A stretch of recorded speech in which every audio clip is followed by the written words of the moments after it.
Hello, and welcome back to The Goodness Margin, the place where we find margin for the good things in life. So now we are starting month 2, which is zone 2 in our TGM Minimalism Challenge.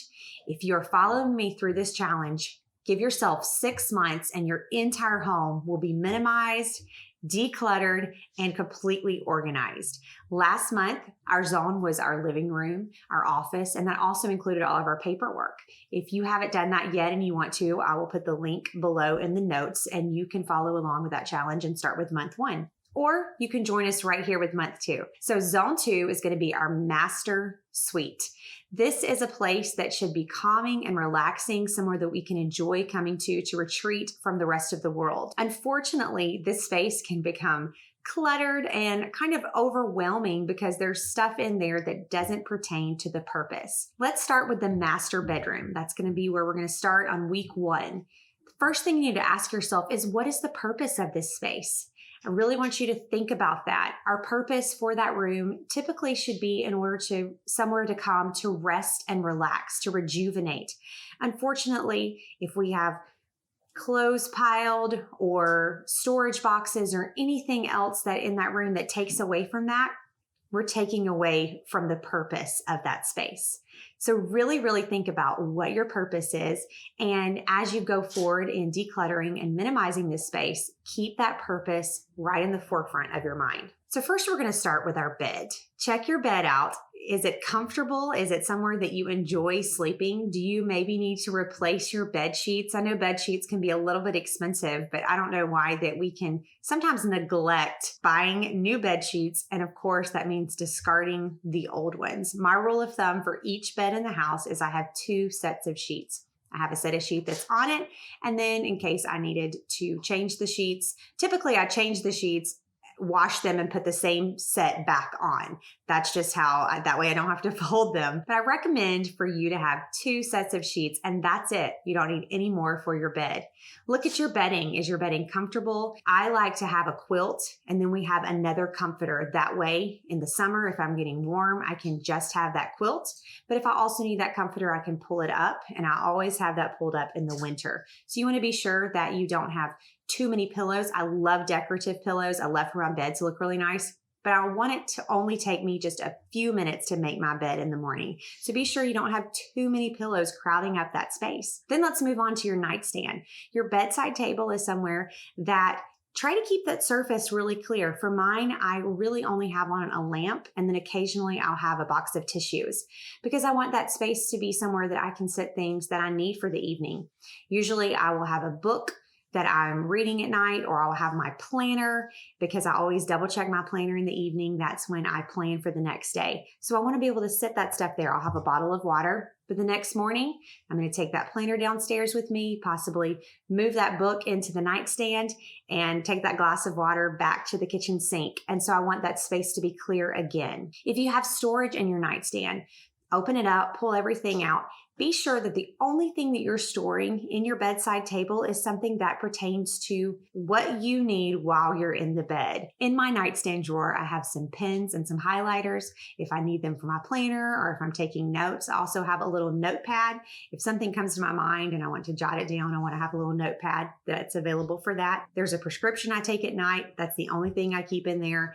I keep some melatonin and also keep some medicine for in case I have a headache and really don't want to get up. So there are things that just pertain to what I would need in the evening. That's all you want to keep in your bedside table. Now let's move on to any other furniture that you have in the room.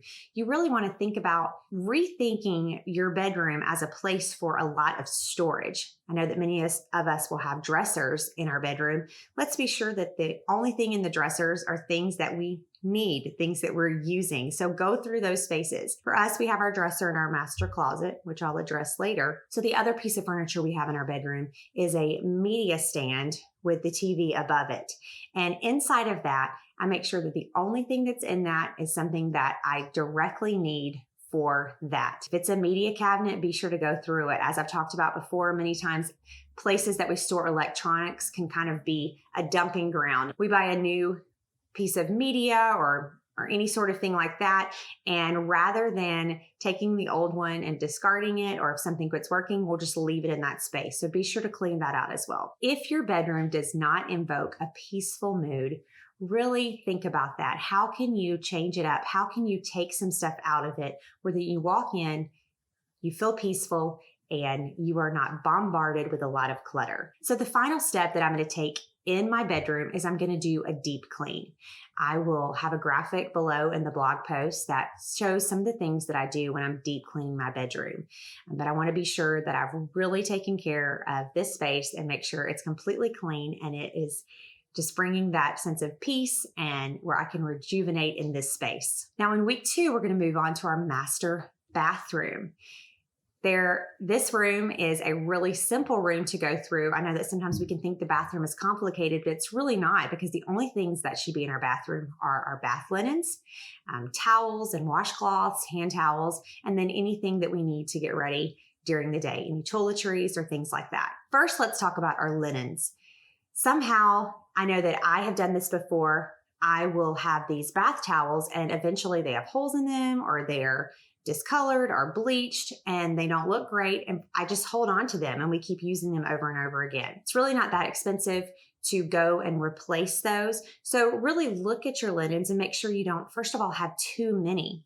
I do laundry once a day. And so every other day I'm doing a load of towels. This means I really don't need a lot of towels for my bathroom. I just need enough for my husband and I to be able to shower at least once a day and to have a fresh towel. Now let's move on to our toiletries. I encourage you to take everything out of your bathroom cabinets and drawers and really look at each thing. Many times we'll purchase a new face product, and rather than use up what we have, we'll start using the new one because we want to try it out. And eventually that half-used bottle is going to go bad pretty quickly. We need to keep in mind that these bathroom products do expire. I have an entire blog post and video about my take on keeping backstock in the bathroom and on minimizing bathroom products. And I will also link that below in the notes and in the blog post. And then of course, the last step to the bathroom is going to be deep cleaning. Now, recently I was asked a question of, okay, what is the difference in your regular weekly cleaning in your bathroom and your deep cleaning? On a weekly basis, I spray down my counters and the sink. I spray down my tub and my shower and my toilet, and I wipe them all down. I clean them really good.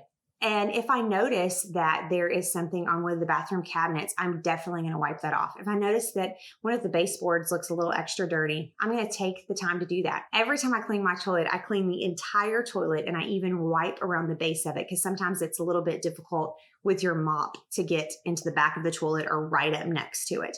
So by doing that each week and making sure the bathroom stays clean, it still only takes me 10 to 15 minutes to clean the bathroom. When I do this deep clean, I'm not having to scrub grime away. My bathroom still is pretty clean, but during the deep clean, I'm going to be sure that I've taken everything out of the drawers and I've wiped everything down. I've taken everything out of the cabinets and I've wiped it all down. I am also going to be sure that I have we have a jacuzzi tub. I'm going to run a cleaner through that. I'm going to wipe down all of the blinds that are in my bathroom and clean the windows, wipe down the doors, all of those things that I don't do on a regular basis, but I do be sure to spot clean those throughout the week. And just one more note about your bathroom surfaces. You really want to try to keep those as clear as possible. Most of us probably have enough bathroom storage if we're really conscientious about what we're bringing into the bathroom, that we don't have a lot of extra products that we're not really using. We can keep those stored in the drawers or in the cabinets. It's just really great when you get up in the morning and you walk into the bathroom, if you have a clear surface.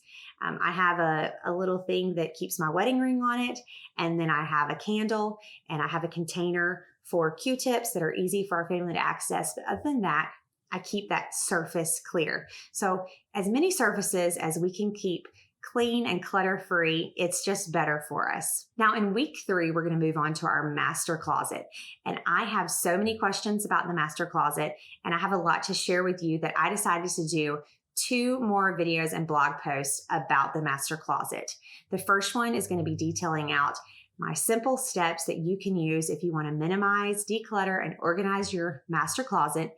And then the next video are questions that I received from you on Instagram. I received so many questions that I didn't want to make it a really long video, so I decided to do a part 2 to the master closet.